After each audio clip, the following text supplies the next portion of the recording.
Managing Trustee of our National Social Security Fund, Brother David Koros, the Acting Director General of the Industrial Training Authority, nowadays is known as NITA, National Industrial Training Authority, Sister Teresa Wasike. As a worker number one, and you have been with us all the time that workers have assembled here. You have shared this International Labor Day with us. Your Excellency, we are celebrating also our 60th anniversary. We have been around for 60 years. And in these 60 years, Your Excellency, I have been around as the leader of labor movement in this country for 24 years.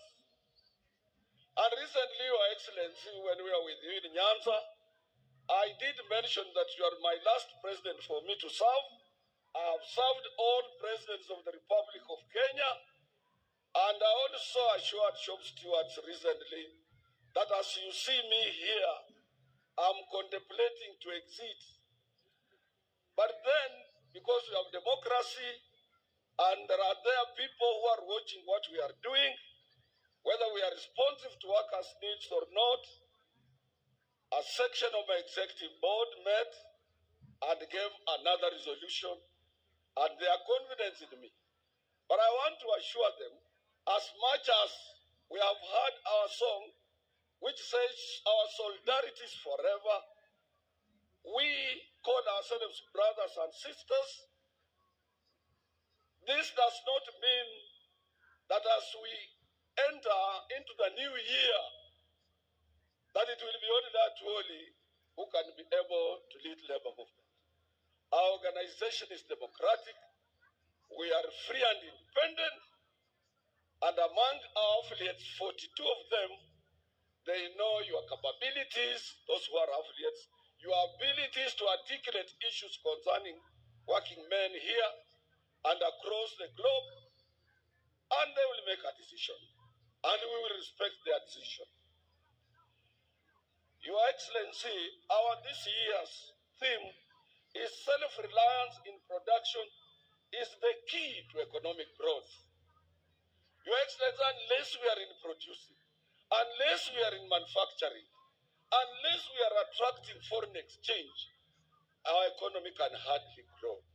But if we produce and we support you towards that direction, we will be in a position to power economic growth and create more employment for our young men and women.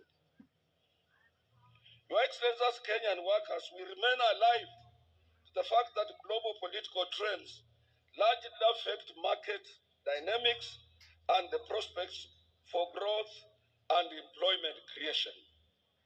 Some of the problems that face us are not only unique to us here, but some are global. But if we are together with you, Your Excellency, if we work hard, if we produce more, we can overcome all these global economic challenges. Without a doubt, the election of Donald Trump as the 47th President of the United States of America and his consequent policies that are focused on building and manufacturing capabilities of the U.S. through self-reliance and imposition of tariffs call for all of us to relook and to rethink twice how we can be free and independent economically. Your Excellency, this year's Labor Day celebration is a special one because Kenyan workers will be marking 60th years of anniversary, as I've said. And we have made a remarkable achievement. Wewe mwenyewe umeona wafanyikazi wakipita hapa mbele yako. Umeona zile vitu wanafanya viwandani. Umeona kazi zao. Umeona commitment yao. Na wewe ndio mlinzi wao. You are the chair of our industrial relations practice in this country. And therefore, as you look at them, I know you think well about Kenyan workers. Indeed, as I said, we will support you towards any route to take in enhancing and protecting workers' rights in this country as a champion of social justice, number one. Your Excellency, on outsourcing, Your Excellency, one of the biggest problems that your government faces in meeting its revenue collection targets is outsourcing of labor that has become a very common among the Kenyan employers. As Kenyan workers, we appeal to your government to institute action that will ensure that workers are covered by collective bargaining agreements as it is practiced world over. And the outsourced people have an opportunity to contribute to our revenue through statutory deductions as other permanent employees. Your Excellency, we can also foster self-reliance in production, particularly in key sectors like agriculture, manufacturing, and also supporting micro, small, and medium enterprises. As I said, Your Excellency, I don't want to take a lot of your time. Kwa ajili sijui umetubebea nini. Naweza ongea sana na urudi na ile kitu umebebea wa Kenya.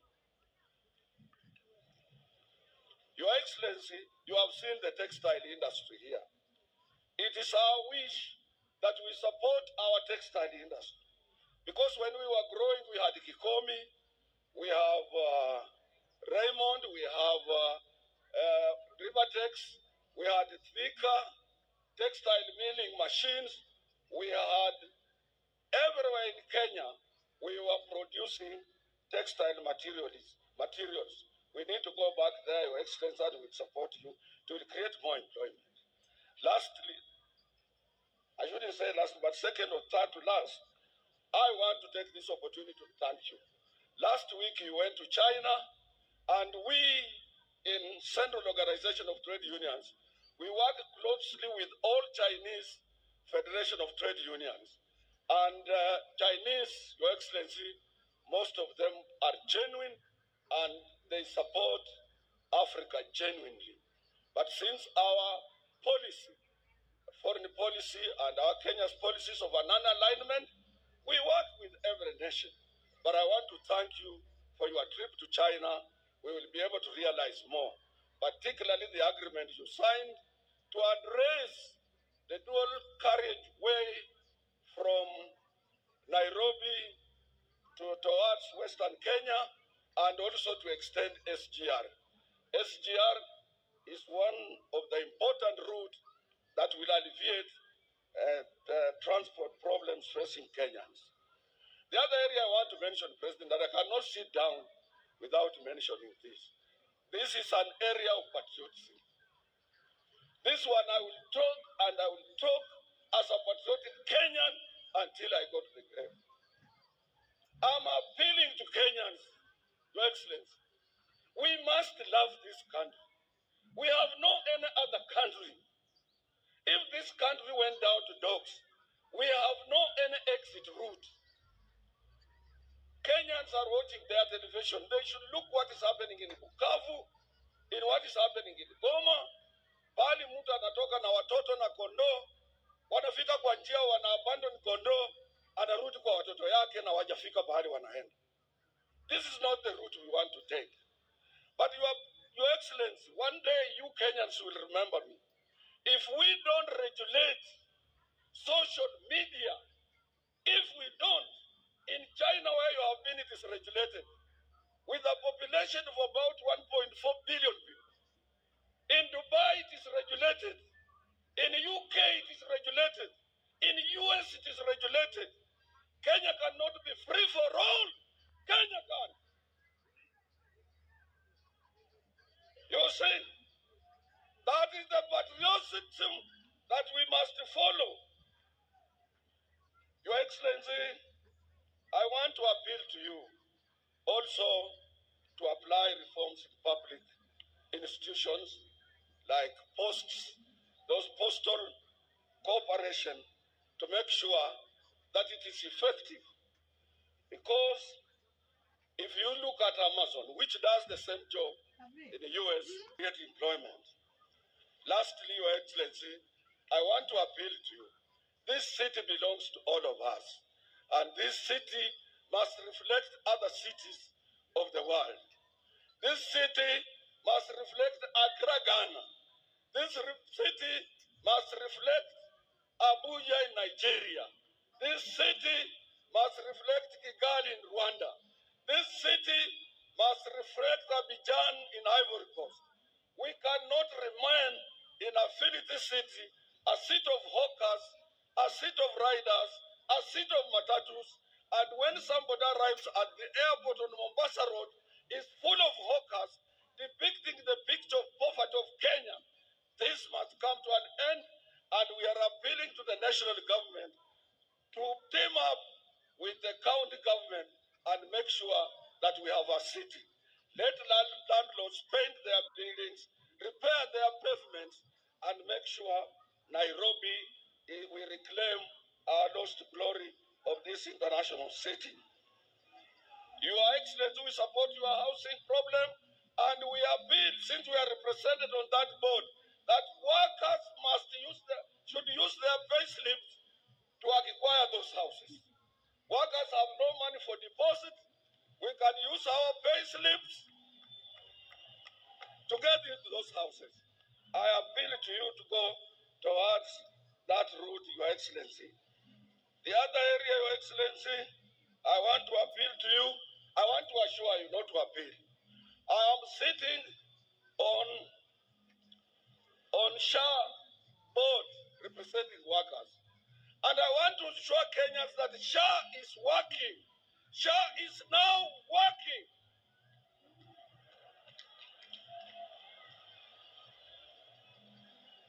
Lastly, Your Excellency, I want to support the managing trustee, Chorus of NSSF. He has done a commendable job. He has done very well.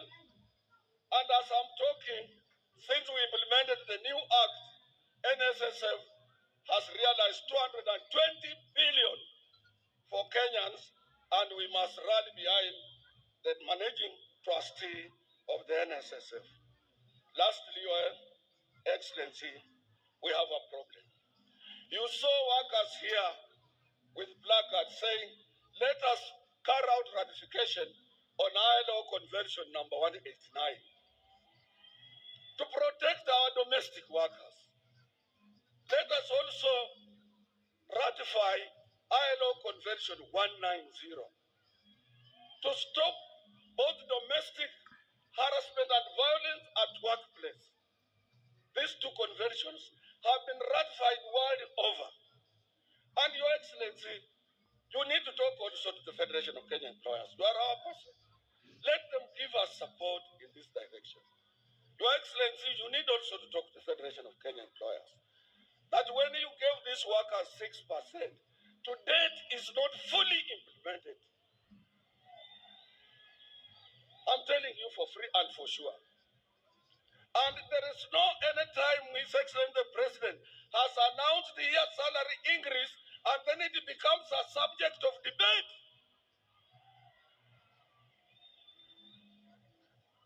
And when it comes to ILO convention, it will be your government that will be accused at the International Labour Organization. It will not be COTU, it will not be the Federation of Kenya Employers.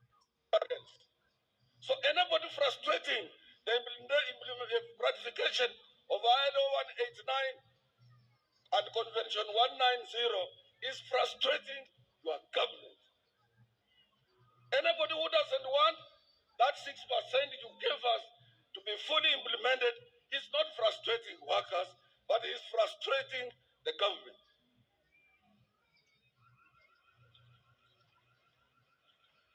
Are afflicting these workers. If you have something, Your Excellency, the cost of living in this country is at around 45%, and that is too high for them. This is caused with some dynamics of variations in economic performance and some global economic situations that affect us as well. Your minister has tried what he can But I will assure you, please go to his rescue, try to make sure that these workers are properly compensated.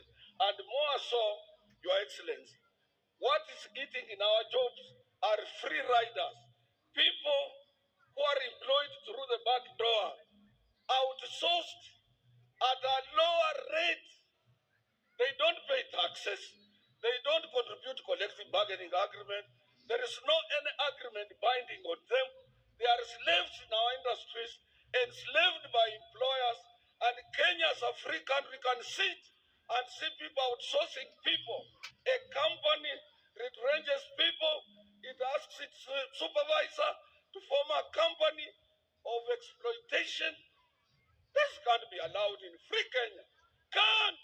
We can't allow that. Under your watch. As I promised the President, I want to be very brief because we will be talking. May I take this opportunity to invite your Honorable Minister. It's not interfered with. And I know Your Excellency will look at that. All deductions, salary deductions, statutory deductions should be at basic, not on gross, where somebody might have said, toiled very hard to work on overtime and he doesn't realize something. Mwisho, Your Excellency, usitishike. Iko watu wengi wanapenda kutisha sana. Mimi nilikuwa hapa President Kenyatta akiwa president. After 3 years we had a problem in the government. Jaramogi left. Nilikuwa hapa when Moi was a president. After a few times there was a lot of problems. Nyote mnajua until after 1982. Mpaka when he was leaving kila saa watu bila Moi yote inawezekana. Nimekuwa hapa President Kibaka akiwa kwa kiti mimi and I served him. Kibaka alitengeneza kila kitu Nairobi, he improved the economy. But 2007 hao wananchi voted him out. We had to do some ukarabati. Sasa nimekuwa hapa wakati wa Uhuru. Uhuru ni rafiki yangu sana. But you could hardly see him outside the way you are outside, you are visible everywhere. But he managed to finish his 10 years. Wakenya unasikia ground ni mbaya. Hapa ground hapana mzuri. Ruto must go. Na sio ground ni mbaya. Wewe anayesema ground ni mbaya, mwenyewe hana ground. Unasikia hiyo? Wacha tuwache mtu amalize kazi yake. I saw what were press